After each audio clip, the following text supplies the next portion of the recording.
pengen tobat. Jadi kalau sudah dengan tawaran itu gak mau tobat juga, berarti yang salah andanya, bukan Allahnya.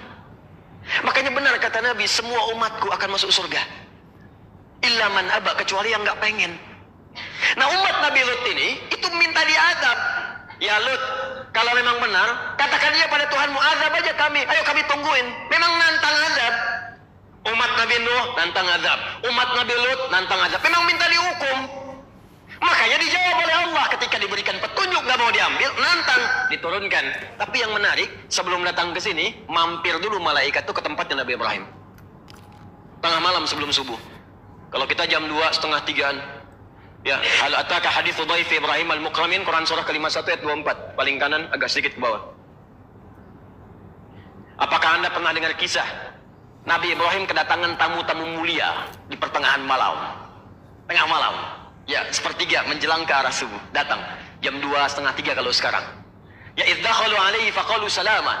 Ketika mau bertamu, mereka mengatakan assalamualaikum, assalamualaikum. Pak, Ibu, Bapak deh malam-malam kedatangan tamu. Jam 2:30. Tiba-tiba assalamualaikum, assalamualaikum. Wah, Bapak deh yang tentara Pak Iswanto. Dibuka nggak Pak? Assalamualaikum, waalaikum. Insyaallah. Dibuka nggak Bu? 2:30. Tiba-tiba Ibu lihat jendela dulu, dibuka, intip begini. Masya Allah, 5 orang, jubah putih, baju putih, rambut panjang. Assalamualaikum. Dibuka nggak? Enggak. Dijawab nggak salamnya? Jawab kalau salam, jawab perkara dibuka belakangan. Jawab dulu, An-Nisa 86. Idza hayyitum bi tahiyatin fahayyu bi ahsana minha aw rudduha. Kalau disampaikan salam, kita jawab. Assalamualaikum. Salam. Waalaikum. Salam. Buka dong. Enggak. Jawab dulu. Nah, oleh Nabi Ibrahim dijawab. Qala salam. Nah, ini kalimat salam itu menunjukkan assalamualaikum itu assalamualaikum warahmatullahi wabarakatuh. Kalau ingin diungkapkan dalam bentuk tulisan itu boleh disingkat salam. Jadi kalau Anda ngetik SMS tuh, ya, kalau misalnya kepanjangan nih assalamualaikum warahmatullahi wabarakatuh, singkat boleh salam. Apa dalilnya? Quran surah ke-51 ayat ke-24. Idzakhalu alaihi faqalu salama. Ketika malaikat datang ke tempat Nabi Ibrahim mengucapkan salam. Jadi kalau Anda ingin pendekin salam, ya, maksudnya kalau dibacakan assalamualaikum warahmatullahi wabarakatuh. Jelas ya? Baik, kembalikan ke sini. Begitu mampir ke situ, apa tujuannya? Qala fama khatbukum ayyuhal mursalun. Ada apa gerangan Anda mampir kemari? Kata para malaikat, inna ursilna ila qaumi mujrimin. Kami diutus oleh Allah untuk menghukum kepada para pendosa, kaum pendosa. Di mana tempatnya? Di tempat Nabi Lut. Di satu daerah, satu wilayah, beda daerah, di satu masa yang sama. Nabinya ada 2. Tuh. Jelas? Jadi nabi-nabi dahulu sebelum Nabi Muhammad itu kalangannya terbatas, nggak mencakup semua. Nabi Muhammad, nabi yang paling mulia, diutus tanpa batas. Termasuk batas kematian. Walaupun nabinya sudah wafat, risalahnya terus akan berjenjang, terus berlangsung sampai kehidupan itu selesai. Karena ketika diutus kalimatnya beda dengan nabi-nabi lain. Wa ma arsalnaka illa lil alamin, untuk semua alam tanpa batas. Nabi Isa hanya di Palestina saja. Palestina pun terbatas. Ya, makanya kalau ada umat Nabi Isa sampai ke Indonesia kejauhan. Ya. Kemudian Nabi Musa terbatas.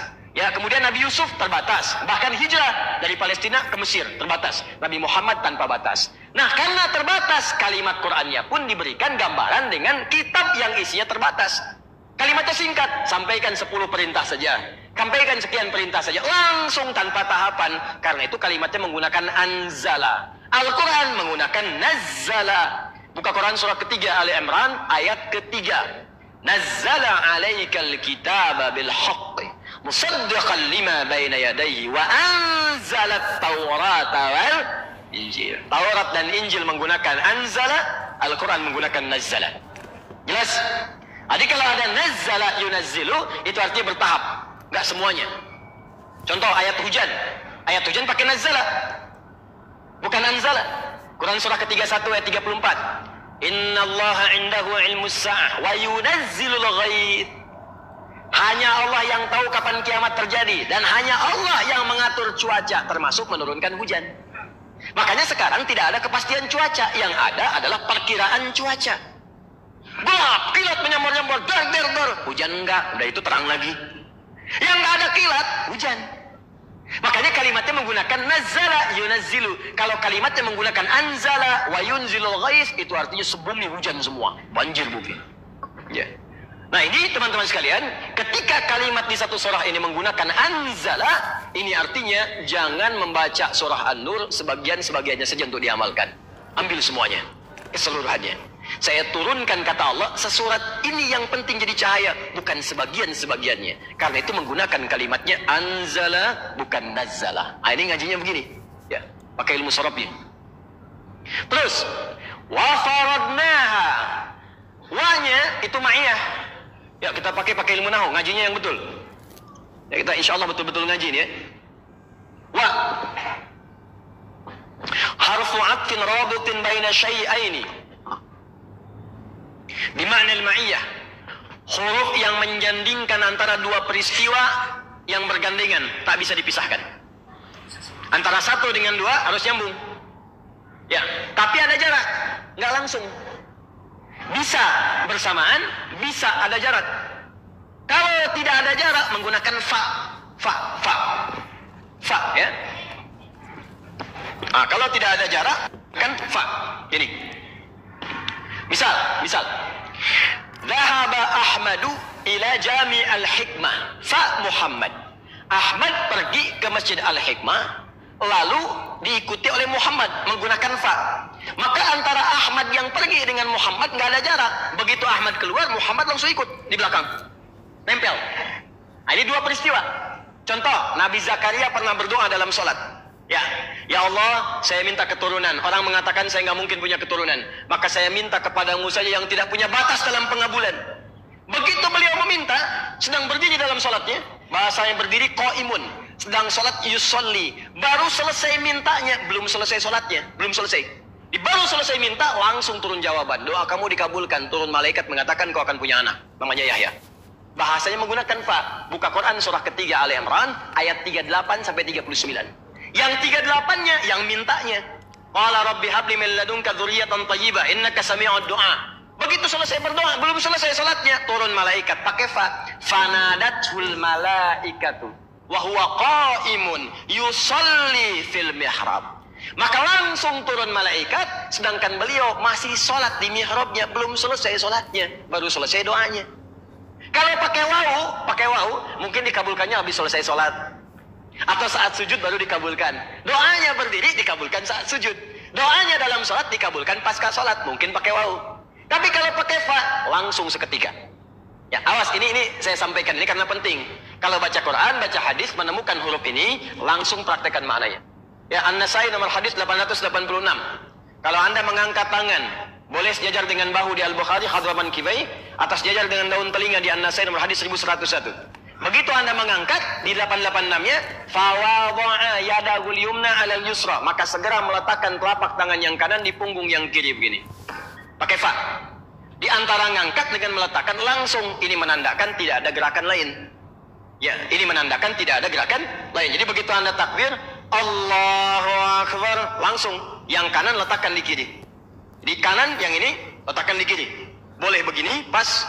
Boleh pergelangan ketemu pergelangan, rusgun ala rusgin, begini. Ya, boleh kemudian sa'id, lebih sedikit ke sini. Ya, jadi begini, pergelangan dengan pergelangan, tapi langsung Bu ya, nggak diukur. Allah. Sampai sini. Dan nggak boleh di sini, awas. Nggak boleh di sini, sampai siku. Subuh-subuh ke puncak, sholat begini misalnya kan. Nah, ini nggak boleh. Kata Nabi, jangan engkau bersedekap seperti orang sombong. Ya, yang dia meletakkan telapak tangannya di sikunya. Jadi begini, ngawasin proyek di kan. Nah, ini nggak boleh, sampai sini saja. Nah, tapi antara ngangkat dengan nutup seketika pakai fa. Nah, karena itu, mohon izin ya, karena itu, kalau sudah jelas seperti ini, maka Anda tidak perlu membuat gerakan baru. Kecuali mungkin saya yang kurang pengetahuan, ada hadis lain. Karena saya pernah mendengar, Ustadz, gak enak lah. Kiri itu kan nggak bagus, kanan itu bagus, yang positif. Nggak bagus kalau kiri duluan menghadap Allah, kanan dulu. Begitu takbir, kanan dulu masuk, baru kiri tutup begini. Jadi Allah angkat begini, kadang-kadang kaki naik dikit, tuh kan? Nah itu saya belum temukan hadisnya. Ini tidak terbiasa menyalahkan. Kita belum temukan hadisnya. Cuman saya baca, saya gali, ya itu hadis palsu pun tidak ada. Di pemalsu hadis pun tidak tertarik memasukkan hadis ini, karena sudah jelas gitu. Ya, ini sini. Kembali ke sini, ini pakai fa. Kalau pakai wau, artinya pekerjaannya bersamaan. Setelah satu pekerjaan, ada aktivitas yang lain. Pekerjaan pertama berdoa, yang kedua dikabulkan. Kalau menggunakan wau, dikabulkannya ada jeda. Ada jeda. Nah, sekarang lihat cara membacanya. Antara suratun anzalnaha dengan kalimat faradnaha menggunakan wau. Wa faradnaha, bukan fa faradnaha. Suratun anzalnaha wa faradnaha. Artinya apa? Kata Allah, kalau kalian sudah belajar ini satu surah, saya turunkan satu surah semuanya. Kalau kalian pelajari, kalian akan dapatkan cahaya dalam hidup dan punya pembatas dari hal-hal yang diharamkan oleh Allah. Tapi kalau ingin dapatkan cahaya itu, kata Allah, perhatikan baik-baik, setelah kalian pelajari ini, faradnaha, kami wajibkan kalian untuk mengamalkan isinya. Antara amal ini, kewajiban mengerjakan ini, dengan mempelajari ini diberikan jeda oleh Allah menggunakan wau. Ini menunjukkan bahwa sebelum Anda beramal sesuatu, penting untuk mempelajari dulu. Al-ilmu qabla al-amal. Diberi ilmu dulu sebelum beramal. Pelajari ayatnya dulu, baru diamalkan. Kalau sudah paham ilmunya, mudah mengamalkannya. Jadi kalau ada orang yang sekarang, maaf, mudah melihat maksiat, memang nggak ada ilmunya. Mudah berzina, nggak ada ilmunya. Mudah mencuri, nggak ada ilmunya. Tangan berbuat yang kotor, nggak ada ilmunya. Karena nggak ada ilmu, amalnya nggak muncul. Makanya kata Al-Quran, kalau pengen amal yang benar, nih pelajari dulu suratnya satu surat. Begitu suratnya saya turunkan, kamu pelajari, wa faradnaha, kami wajibkan untuk mengamalkan apa yang telah kau pelajari itu. Kalau memang ingin dapat cahayanya. Mana keduanya? Kalau cuma ngaji begini, dikaji, dicatat, tapi nggak diamalkan, nggak akan dapat cahaya juga. Makanya wawunya ma'iyah. Ma'iyah itu bersamaan. Bersamaan dengan belajar ilmunya, mesti diamalkan isinya. Kalau ingin dapat cahayanya. Jadi kalau Anda cuma datang tiap bulan, datang, catat, pahami, tapi nggak diamalkan, nggak akan dapat cahayanya. Makanya kalimatnya menggunakan faradnaha, itu adalah kemestian yang harus dilakukan, biasanya dalam konteks fikih. Jadi kalau ada kata farada, ini tuntutannya biasanya fikih atau terkait dengan muamalah, interaksi kehidupan. Ada yang menggunakan kutiba, kataba, kutiba dan turunannya. Seperti puasa. Ya ayyuhalladzina amanu kutiba alaikumus. Kalau kewajibannya menggunakan kutiba, ini menunjukkan kepada keteraturan dalam pelaksanaannya. Sistematis. Tersusun rapi. Dari awal sampai akhirnya. Contoh, puasa diawali dengan sahur. Dimulai dari fajar. Diakhiri sampai maghrib. Jadi nggak bisa Anda misalnya, saya pengen puasa, sampai duhur aja lah gitu kan. Duhur. Besoknya asar lah. Ya lusanya duha gitu kan. Ya, yang penting nahan makan, nggak bisa. Ada sistemnya. Bahkan saat puasa pun bukan cuma menahan lapar dan haus. Dibuat sistem yang rapi oleh Allah. Ya, kalau kalian malamnya, ini kerjakan tarawih. Siang harinya, ini kerjakan amal saleh. Jauhi maksiat. Ini yang dilakukan, ini yang ditinggalkan. Karena sistemnya rapi dari awal sampai akhir, maka disebut kewajibannya dengan menggunakan kutiba. Kenapa nggak pakai farada ya Ustadz? Karena puasa itu udah dikenal. Udah paham semua. Di sebelum ada ayat ini pun, orang-orang Yahudi sudah puasa. Nasrani sudah puasa. Bahkan yang Hindu punya puasanya. Yang Buddha punya puasanya. Ya, orang-orang Yunani ada puasanya. Sudah kenal dengan puasa. Tapi tidak semulia dengan Ramadan yang diturunkan oleh Allah Subhanahu wa Ta'ala. Kata Allah, saya akan turunkan satu puasa yang beda sistemnya dengan yang lain. Yang rapi susunannya. Yang sempurna pahala dan batas-batas serta manfaat dalam kehidupannya. Tapi kalau ada kalimat yang menggunakan kata farada dan furida, maka yang ditekankan pengamalan fikihnya. Amalkan ya, amalkan. Yang paling dahsyat sholat. Karena sholat itu menggabungkan keduanya. Disebutkan kata-katabanya atau turunan dari kata itu, dan disebutkan kata faradanya. Buka Quran surah keempat ayat 103, paling kanan pertengahan. Sholat ini menggabungkan dua kata ini. Yuk kita baca ayatnya. فَإِذَا قَضَيْتُمُ الصَّلَاةَ, kalau Anda sudah selesai menunaikan salat, fadhkurullaha, maka segera berzikir kepada Allah. Jadi kalau sudah selesai salat, assalamualaikum warahmatullahi, assalamualaikum warahmatullahi, zikir. Zikir itu banyak. Ada kalimat thayyibah, subhanallah, alhamdulillah, astagfirullahaladzim, astagfirullahaladzim, astagfirullahaladzim, la ilaha illallah wal hayyul qayyum wa atubu ilaih. Atau kalau mau singkat, astagfirullah, astagfirullah, astagfirullah. Allahumma antas salam, minkas salam, tabarakta ya dzal jalali wal ikram. Yang singkat. Kalau mau dipadukan dengan doa yang lain, Allahumma antas salam, minkas salam, wa ilaika ya'udus salam, fa hayna rabbana bis salam, wa adkhilna jannata daras salam, tabarakta ya dzal jalali wal ikram. Ya, yang singkat tadi ada di hadis Muslim, nomor hadis 571. La ilaha illallah wa la syarika lah, lahul mulku wa lahul hamdu wa huwa ala kulli syai'in qadir. Hadis Muslim hadis 573. Ya, masuk kemudian ke subhanallah, Allahu akbar, al-ikhlas, falaq, an-nas, ayat kursi dan sebagainya. Jadi zikir itu bisa thayyibah. Ya, baca Quran itu zikir. Quran surah ke-15 ayat 9. Mengulang Quran itu zikir. Mengulang, menghafal Quran surah ke-4 ayat 17, 22, 32, 40 zikir. Berdoa zikir. Makanya boleh salat berdoa karena doa disebut zikir. Quran surah ke-7 ayat 205.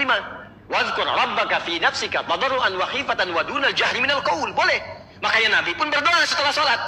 Di mana ditemukannya? Buka Ibnu Majah, nomor hadis 925. Doa Nabi singkat dan padat. Ya, kalau memang itu diperlukan sama.